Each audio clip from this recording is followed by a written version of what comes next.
podcast is part of the Sports Social Podcast Network.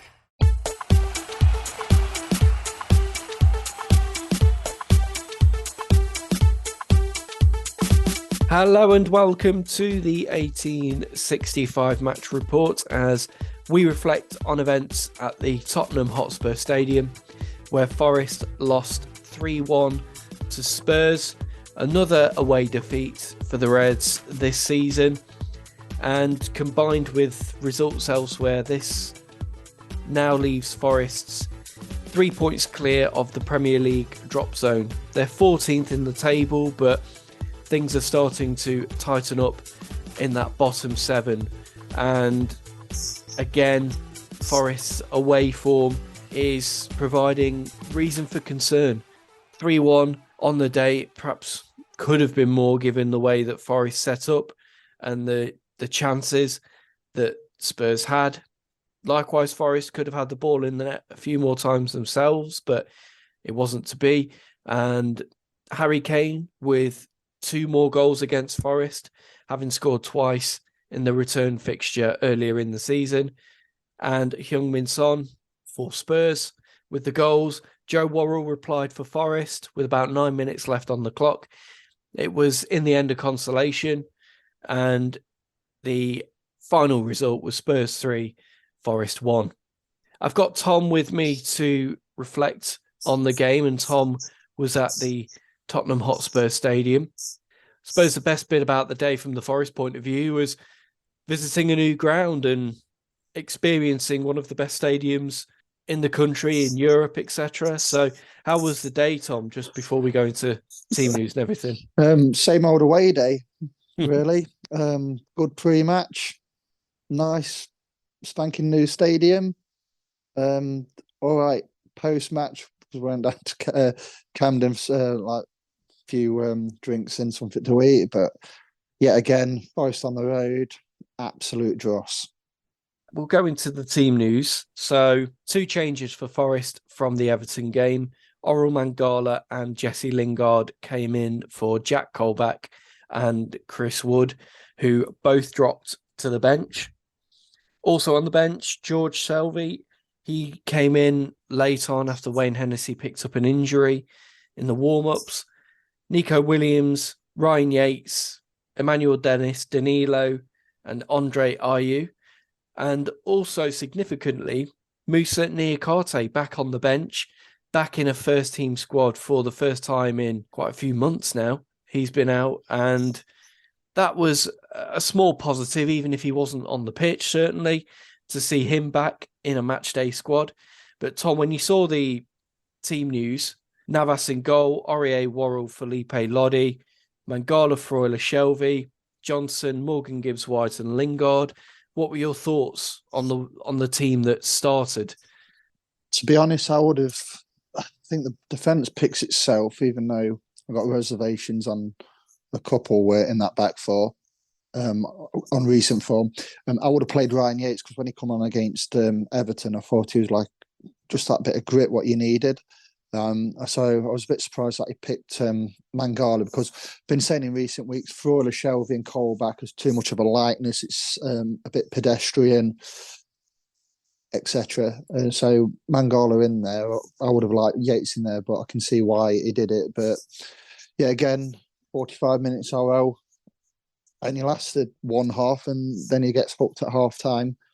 So I know things have to change at half time, but it just seems that he starts and he just plays 45 minutes and without a lot. He was okay in the first half, but I think he was the fall guy for how we competed against Spurs, especially that first half. But yeah, just for somebody who's cost 12 million from Stuttgart, since his injury, he hasn't really been at it. Just like I've seen him a bit one pace and a lot of hesitation in his play, etc. I don't know if it's a confidence thing or match sharpness, but putting Ryan Yates in there, we know Yates has got limitations in his ability, but somebody just to like ruffle a few feathers, and obviously that didn't happen in the first half. It's ironic because one of Mangala's best performances in a Forest shirt was against Spurs in the League Cup game, where he did a bit of everything really in that Forest midfield and started to look like that midfield general that we thought we'd brought in from Stuttgart. So again, he seems to be one who's he's exiting games early and being brought off. And if we need to make a change, he's normally one of the first who, comes off and is changed around. But going into the first half, Forest started slowly and were very nearly punished after 3 minutes when Richarlison threw on goal, collecting a long pass through from Oliver Skipp. He hammered the ball past Navas. He thought he'd scored, Richarlison, but it went to VAR. It's marginal, but they gave him as offside and the goal didn't stand. And it might well have been a bit of a let-off there for Forest. But again, Forest came into it, set up, playing deep and trying to catch Spurs on the counter and very nearly got punished for it within minutes of kickoff. Yeah, it was the midfield was deeper. Basically, Shelby was on the toes of the two centre halves and he's trying to thread balls into Johnson, Gibbs-White and Lingard. When you got Christian Romero, Eric Dyer, then he's got Højbjerg and Oliver Skipp. It's a lot to thread a ball through to, like three guys who are not necessarily the biggest on the pitch. And I think that that happened in the first 3 minutes yesterday. It got cut out. They just played a long diagonal ball in between, towards our left-hand side. And Richarlison just ran in. I thought he was on side from where I was because we was on where the corner flag is. So obviously we didn't have a side on view. And I thought after 2 minutes, it's crap. It's just an easy diagonal ball. They should have closed down the channel. They didn't, and it was thankfully VAR. It was a let-off because there was a nose hair offside, and it was a brilliant finish. But yeah, it's just then in the game as the first half went, we'll just keep giving these teams away from home a leg up, and we're just giving ourselves far too much to do. And it's just the fans what went yesterday. There was about 3,000 there or whatever, and they work all week. And you're going to get some fans who unfortunately couldn't get a ticket yesterday saying, "Oh, you should be thankful, it's a privilege." But it's getting frustrating where you're spending money, you're getting up early, it's a full day going down to London because we've had like 3 back-to-back London trips now, Fulham, West Ham, Spurs respectively. And it's a full day, and it is. You have every intention of making it a good day, but as soon as that whistle blows, and how Spurs punished us on that first attacking move from them, and it's goal, but thankfully VAR intervened. It's just getting frustrating now, and it's just it's crap, absolute crap, and we've got a let off to be honest, but yeah, it's just frustrating. Given Spurs' well-documented issues at the moment, and the reports that they're unhappy with the manager and that Conte could be on his way out, should Forest have just gone for it more from the off and tried to attack Spurs and really try to unsettle them? Yeah, last week Bournemouth ran into a 2-0 lead against Arsenal at Arsenal with how well-oiled machine Arsenal are this season compared to recent years. They had to go 2-0 up. All right, they lost the game and they probably just run out of legs and Arsenal's quality shown on the day. But you're going into Spurs, and they were going into the harmony is quite good at Arsenal at the moment, top of the league, and they're doing okay in Europe and everything, and Arteta's galvanised them. But Tottenham's completely different. The manager doesn't really want to be there by all accounts. They've been knocked out of every cup competition. They're on the slide, etc. And there's a perfect opportunity for Forest to actually go to the Spurs yesterday and have a go, but we're so tentative and it's like, I'm probably going to sound really cynical here, but on a Friday when they leave for an away trip, and the kit man has to pack everything on the coach, and it's like, have we got that red carpet packed? Because that's what we seem to do at every away game. We'll get that red carpet, we'll roll it out, and we're just like, yeah, go on, you play, you go and get a 2-0 lead against us, and we'll give you the 3 points. I mean, I know Liverpool had the early game yesterday against Bournemouth, And I know they lost, and obviously I think the fifth at the moment to Liverpool. But if you ask any Liverpool fans saying, do you think Forest will do you a favour today? They're going to say no. We're going to say no because we're just so tentative and naive away from home. And it's becoming embarrassing now. And organisations like TalkSport are absolutely laughing at us because of how pitiful we are away from home. Well, yeah, I saw the comments from Gabby Agbonlahor, which he's entitled to. I mean, I think he's going a bit over the top in some ways because he doesn't watch Forest week in, week out. And certainly at home, the form has been, and our performances have been so much better. You know, a team like Derby that we're utterly useless, that's a pathetic team. But, you know, away from home in the Premier League, I would argue that, yes, we make it more difficult for ourselves, but it's also harder to get points on the road, and especially if you're a promoted side. So, yeah, I know. They say it's like one of the hardest things, trying to get points on the road. And last week nobody got anything away from home. I think the only team who actually nearly got something away from home was Bournemouth. You look at everything else, and it was all home wins, I believe. But I just think we've just got to stop being naive. But this has been like the story of the season, haven't we? We've been saying it since like October when we played like Arsenal and teams like that. Stop being naive. Still keep doing it.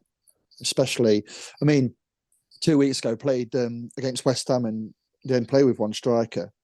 So it's like when the ball comes into the box, your job is just to mark Danny Ings, and he's managed to find him with a load of space in the box, and he scores 2 goals. And like yesterday, I know Harry Kane's a better striker than Danny Ings, but Harry Kane, he's going to be in between the goal. The cross comes in, Worrall's there, Aurier's there. I don't even let a glove on him. I mean, it's a really good header. I'm not taking anything away from Harry Kane, but you got to be better than that. The cross was also well placed as well, Pedro Porro, because there's 6 Forest players in that penalty box, but he still picks out Kane, and Kane is that good. He'll turn that opportunity into a goal. We know how good he is from earlier on in the season. All he needs is a bit of service, and he'll punish you. So Forest were 1-0 down after 19 minutes, and didn't really have much of a response. It was a little bit of the same, really, just trying to contain and try and keep the score down, which they failed to do because on 35 minutes, Richarlison was played in down the right-hand side of the penalty area. He's approaching the byline. Joe Worrall slides in, clatters Richarlison, takes him out, and it's a penalty. And as much as I'm a fan of Joe, I can't really defend the decision he made there. Instead of staying on his feet, he's dived in. He's given Richarlison the opportunity to see where he's coming, knock the ball past him and go down. And again, a bit of naivety there in terms of how Forest have defended. Yep, very, very naive. When it was happening, I saw him sliding. I thought this is only going to go one way. And Richarlison, he's going to have a look, see where Joe Worrall is. He's gone to ground. Just slow your run up a bit, or not. Just knock the ball past him, and it's a penalty. And you get taught from kids football, teenage football, Sunday league football, five-a-side. Stay on your feet when you're in a box, especially against somebody who's quicker than you. And Joe slid in, and there was a guy behind me. He says, lay off him. He's only young. Come on, he's 26, 27 now. He's played in the SPL. He's played European football. He's had half a season in the Premier League. And then he got taken out of the side earlier in the season because of obviously naivety in his play. And he does that yesterday. And he's just, I was hoping that we could get to halftime 1-0, regroup, make some changes. But no, you've done that. Just hold him up. If he goes past you, that's just Richarlison's quality. But you've slid in like a madman. And Richarlison's gone over. He's going to obviously go and try and win the penalty, because I'm not saying he's a cheater or anything, because it was a penalty, but that's in South American footballers' culture. If they going to make a situation into their favour, they're going to go down in the box. We've seen it for years, and he does that, and it's like Kane. I think it's his first penalty since that one he missed at the World Cup against France, and he's not going to miss it there, is he? So I know he missed one earlier in the season, but I just thought he basically just gifted them the 3 points here, and I don't think Spurs have to work too hard to get the 2-goal lead before half time, and I just think it's naive play by Joe.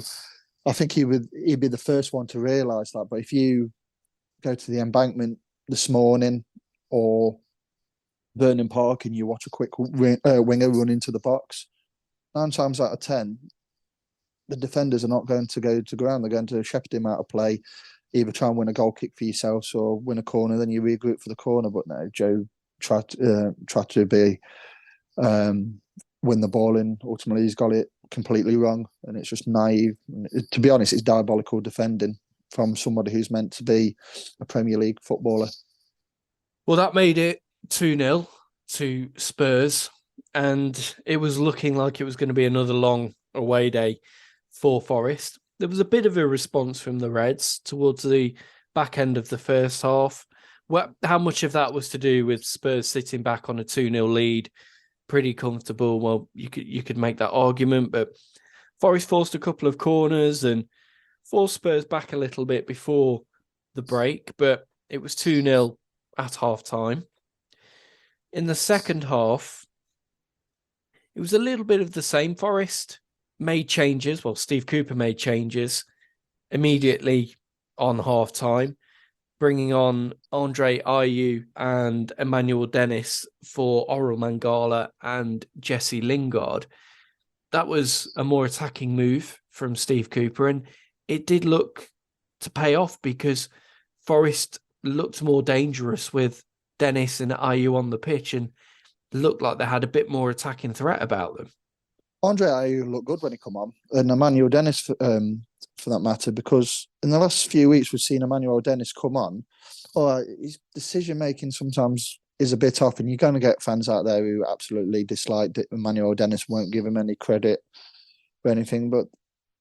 And I did put on Twitter last night saying he should start the next game, Dennis, because there's definitely a player in there, and I just think it might be a matter of he needs a run of games, get his confidence up.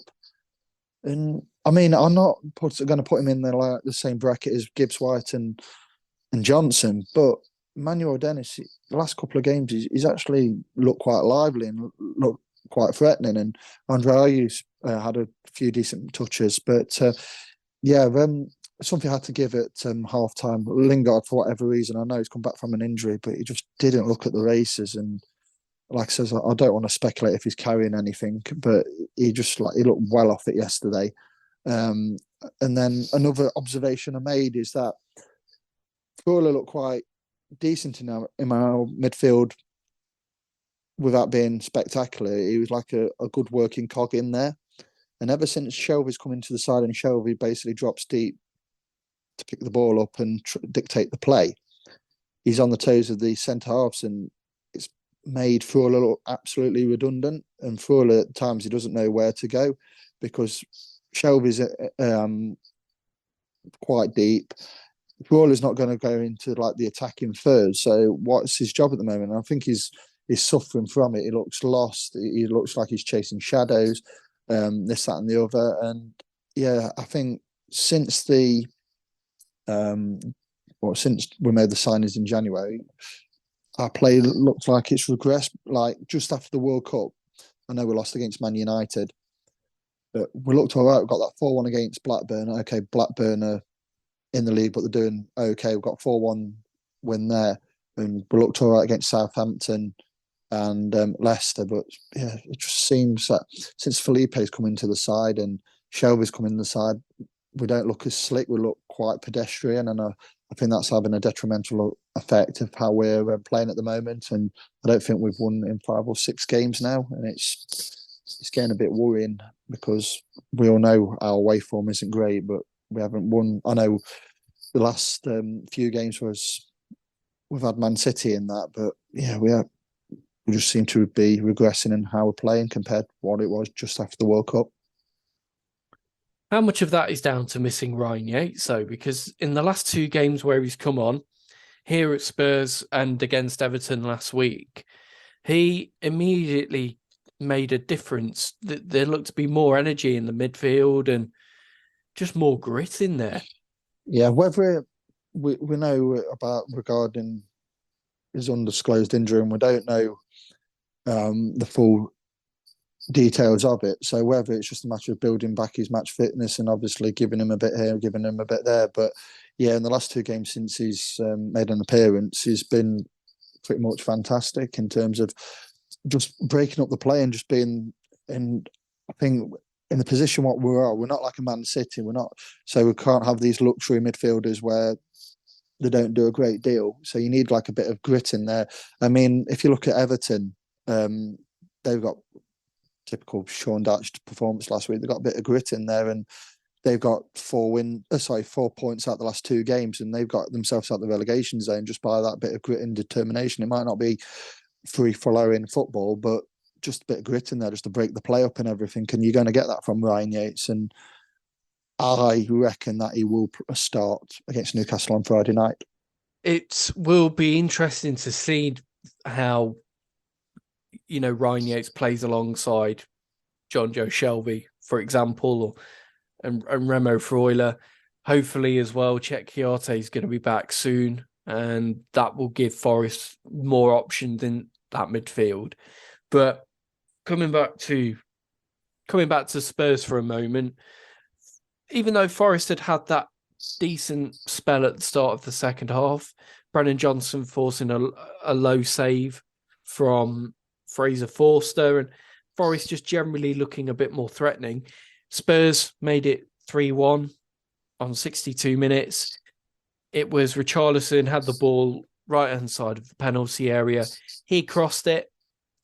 Aurier comes to try and head it away, misses the ball, and Heung-min Son controls, puts it on his left foot and drills it low past Keylor Navas. And I think the general consensus was that third goal killed it. To make it 3-0 was pretty much nailing the coffin from Forest's point of view, wasn't it? Yeah, we tried to get back into the game and obviously left ourselves wide open, and they punished the space what we vacated. So, yeah, the game was killed off with Heung Min Son scoring and everything, and so yeah, I think Steve Cooper mentioned on his post-match interview yesterday that it's probably like one of those things what's going to happen when you're trying to chase the game, but. Like I says, that I think the damage was done in the first half. To be honest, with those 2 goals, what we conceded. Forest made a couple more changes. Chris Wood came on for Brennan Johnson, who looks like he'd picked up some sort of strain. We'll wait to see what the situation is with that. And Ryan Yates, he came on for Remo Freuler. However, Chris Wood picked up a knock within seconds of coming onto the pitch.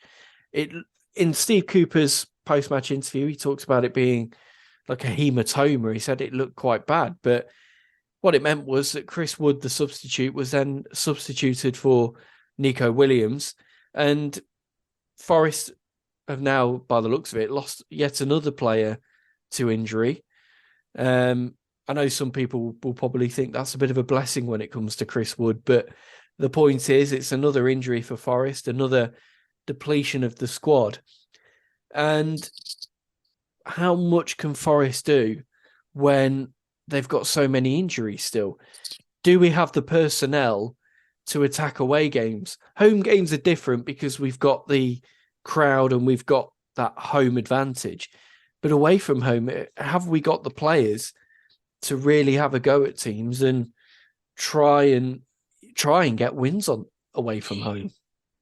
Yeah, you're looking at the fixture list, and I mean Newcastle have been on a bit of a wretched run of form before the Carabao Cup final and since. And I know they play Wolves today, but you're looking at the remaining fixtures and where we're going to get wins at home and where we're going to get anything away from home. And I mean, we've got Villa and Leeds to come up in the next few away games, but then we've still got to go to Chelsea, we've still got to go to Brentford. which I've gone on record before. I'm not Brentford's. I'm not an advocate of Brentford as a football club, but it's a hard place to go at their stadium. And then obviously, I just sincerely hope that we don't have to get something away at Crystal Palace on the final game of the season. But going back to the injuries, I've been really disappointed with Chris Wood. I know he's got his goal against Man City, which we're thankful for. But I mean, at the moment, for whatever reason, Steve Cooper just doesn't fancy Sam Surridge. He wasn't on the bench yesterday, but he was a travelling party because I saw him get off the coach. But we don't know how long Taiwo Awoni's out for. If Chris Wood's out for a number of weeks, and you don't know the extent of Brennan Johnson's groin injury, as what Steve Cooper alluded to, you're getting certain players back, i.e. Kouyaté and Moussa Niakhaté. But then at the other end, where you want to score goals, we haven't got anybody there. I mean, Andre Ayew, when he's come on, he's looked all right, but his penalty, what we got yesterday after a VAR decision from a handball from Dejan Kulusevski, penalty was weak, and that probably summed up about what our away form's been like this season. Yeah, just having a look at the penalty and just before it. So Forest had a couple of corners, from one of them from Morgan Gibbs-White. Serge Aurier forced a great save reaction stop from Fraser Forster, tipping the ball over the bar. That would have made it 3-1. Emmanuel Dennis then had an effort saved low by Forster. But with 81 minutes on the clock, Forest did get a goal back. Another corner from Morgan Gibbs-White, flicked on by Felipe. Joe Worrall at the back post coming in, nods it into the net for 3-1. And at least it was something at that point. It felt like it was something for the travelling fans to at least have a bit of a cheer about. And minus me, I didn't cheer because, like I says, it was just the game was gone then, and there's somebody on social media saying, Joe Worrall should have celebrated because he scored his first Premier League goal, and it's like, well, no, because one, if he was celebrating, he would have been rubbing our noses in it. And like I said, I wasn't a fan of Joe Worrall's performance yesterday, which I've mentioned earlier on. And so he probably did the sensible thing and just get back in position and obviously get ready for the kickoff. But Felipe's flicked it. I think Forster's come out, missed the punch. Felipe's flicked it on, and there's Joe Worrall to head it in. But like I said, we all know the game was done then. But then we got the penalty, and it would have been nice to stick that away because the scoreline wouldn't look as well. We all know what the performance was, and it wasn't good enough. But this performance might have people outside Nottingham thinking, they've had a bit of a mini fight back, probably too little, too late. But yeah, I'm probably old school. I want a penalty taker to actually just run up and hit it like Julian Dix used to do for West Ham. But trotting around, messing about, and he missed. And I would have liked to seen Gibbs-White probably take the penalty because Johnson was off at that point. But his penalty record's not too great, is it? I mean, he missed that one in the playoffs against us last season, and he only just got the one past Jose Sarr this season in the Carabao Cup against Wolves. So, but if Ayew says I'm taking it and try and get off the mark, but the penalty was crap, wasn't it? To be honest, a nice height for the keeper, wasn't it? And it wasn't the most powerful. I mean, the penalty came off the back of a long VAR check, which when you then watch the replay back, it's clear that Kulusevski punches the ball away. It seems quite an obvious one. I suppose they would have been looking, was it in the box, given it was right on the edge? Yeah, and you don't know where the referee was. Was it Craig Pawson yesterday, the referee? Yeah. And if he's got players in front of him blocking the view, then obviously he's probably had to ask VAR, can you have a look at that? Or VAR says you need to have a look at this. And he did and looked at the screen and gave the penalty. But like I says, the damage was done in the first half of how tepid we were. And in the end, the game finished 3-1. The Ayew penalty, had it gone in, might have set up a bit of a grandstand finish in the final few moments. But as it was, the game petered out to a 3-1 defeat for Forest. Another loss on the road. And yeah, I think another disappointing day for the travelling Reds fans. We'll now hear the opposition view on the game. It's over to JP from the Cheese Room podcast. Hey guys, JP from the Cheese Room here. Ooh, Tottenham hot and cold spur, eh? Look, firstly, unlucky to you lot. The scheduling gods have really conspired against you here. They've given the team with the league's worst away record a trip to the usually pretty reliable Dr. Tottenham Hotspur Stadium on the very same day that they scheduled Spurs to actually turn up for a match. I'm looking around going, where was that hunger and desire for the rest of the season? We certainly could have done with that midweek. Look, for me, that was one of the best first halves, if not games, that we've put together in a long time, particularly from an energy and desire perspective.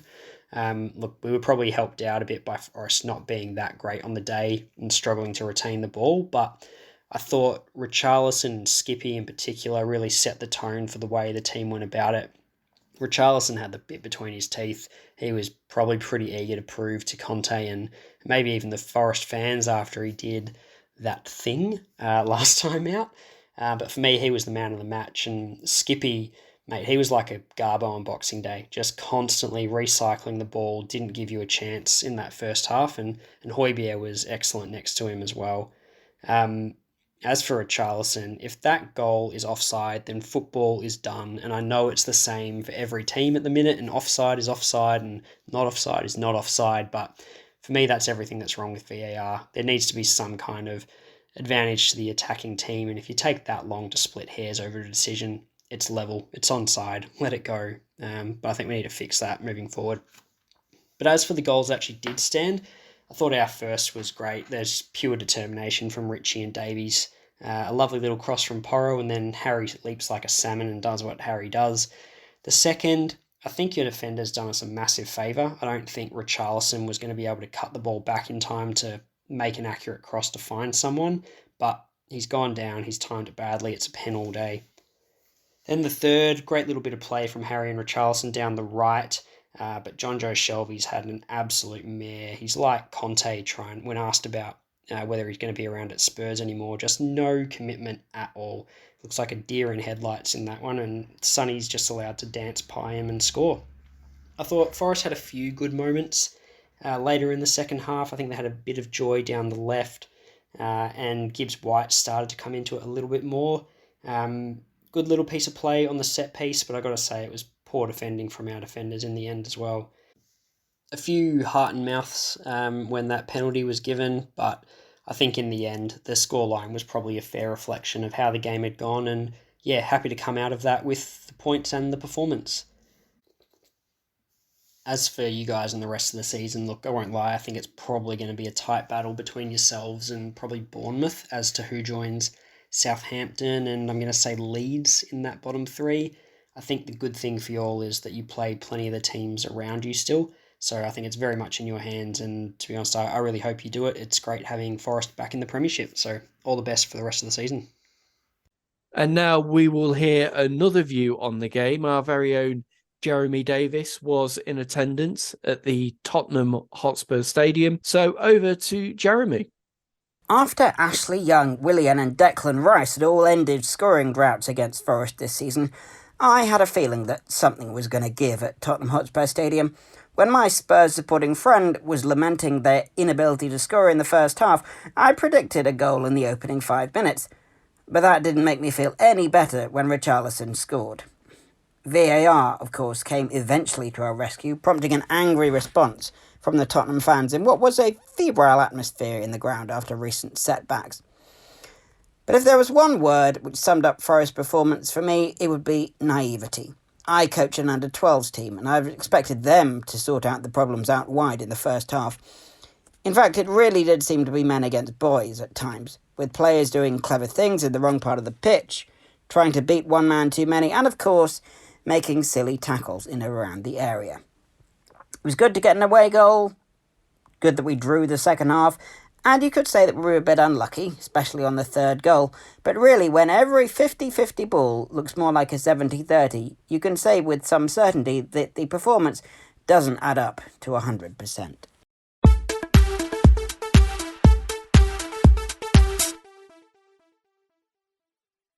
We're moving in a new direction, moving forward, and moving beyond smoking.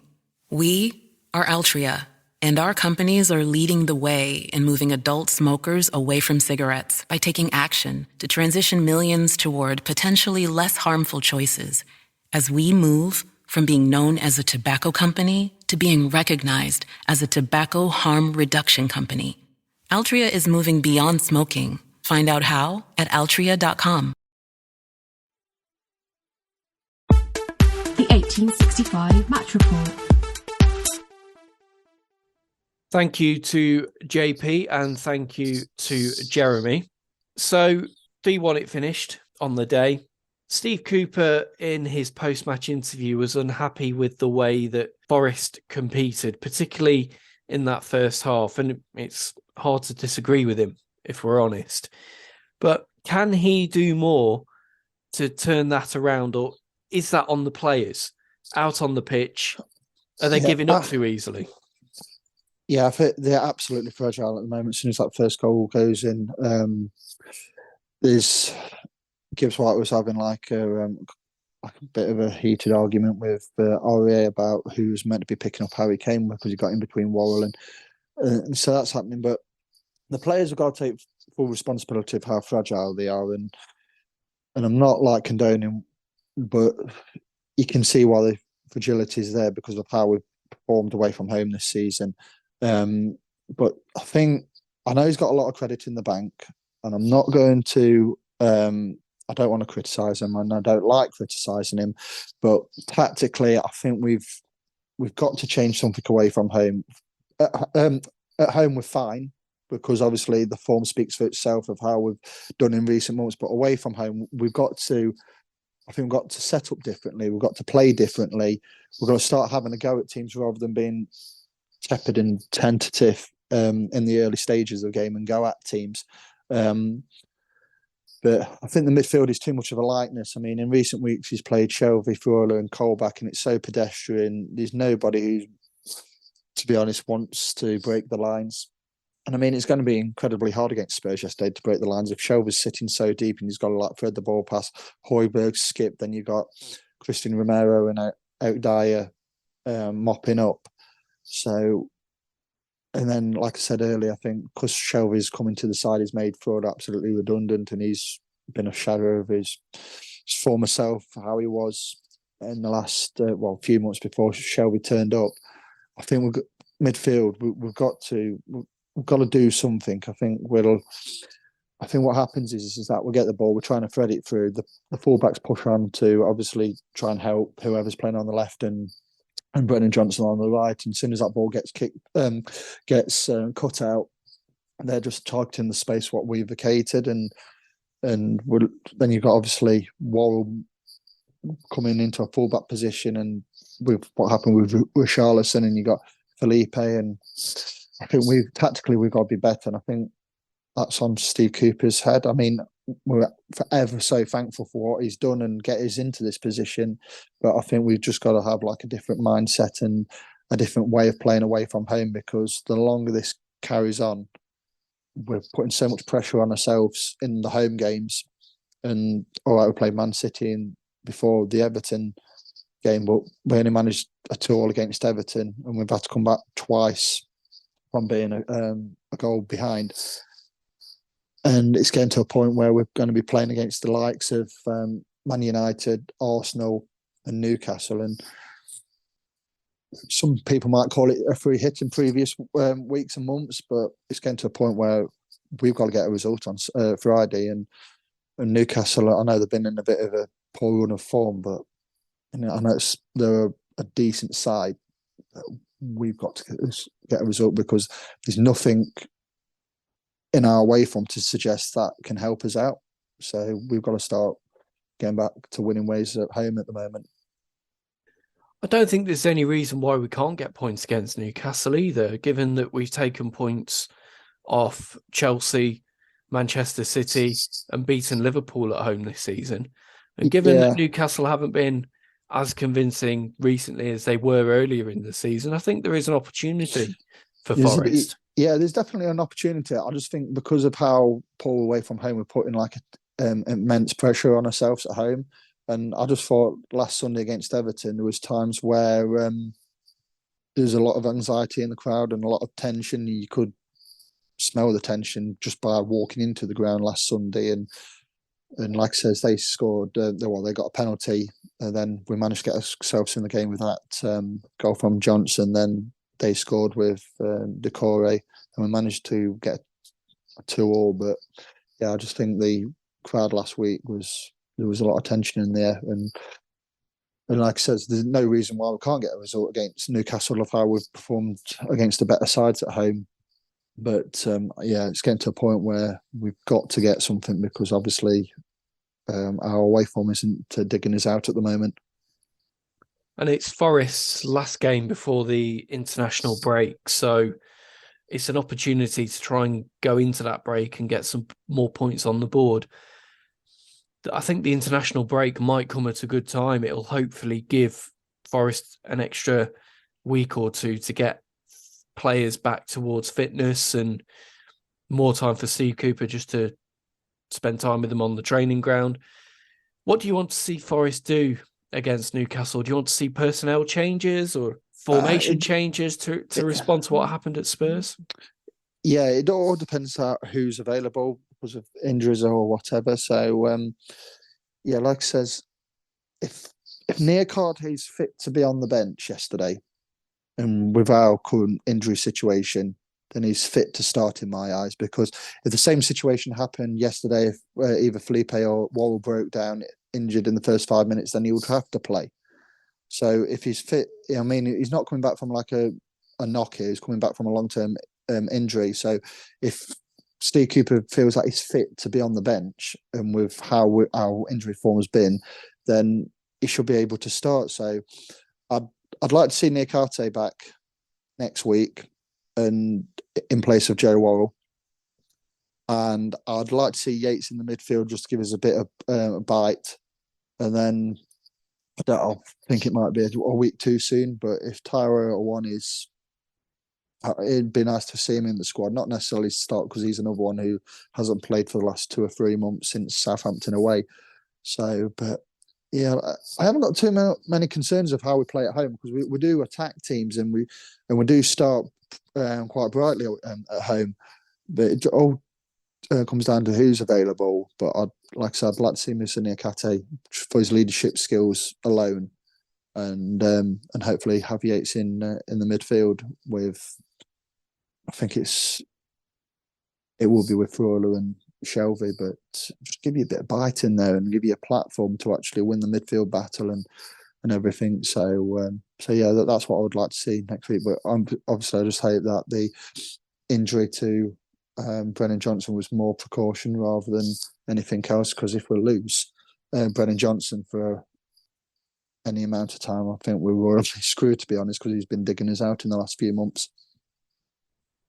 Yeah, and Everton's an example of that, isn't it? Where his 2 goals were crucial in Forest getting a point. So we'll wait and see on Brennan this week. We'll wait and see on the likes of Niakate and Yates and whether they will feature also against Newcastle. We'll wrap it up there. Thank you, Tom, and thank you to our Spurs fan, JP, from the Cheese Room podcast.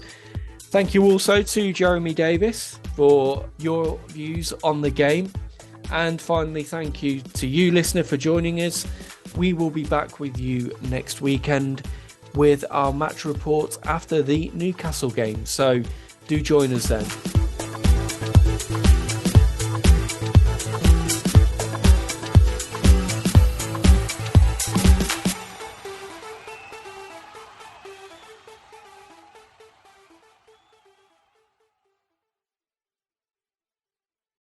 Sports Social Podcast Network. Football Social Daily.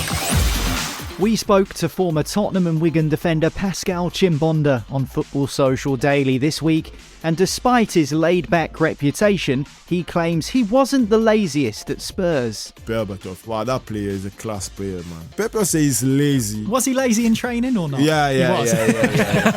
I was lazy in training, but he was worse than me in training. Lazy.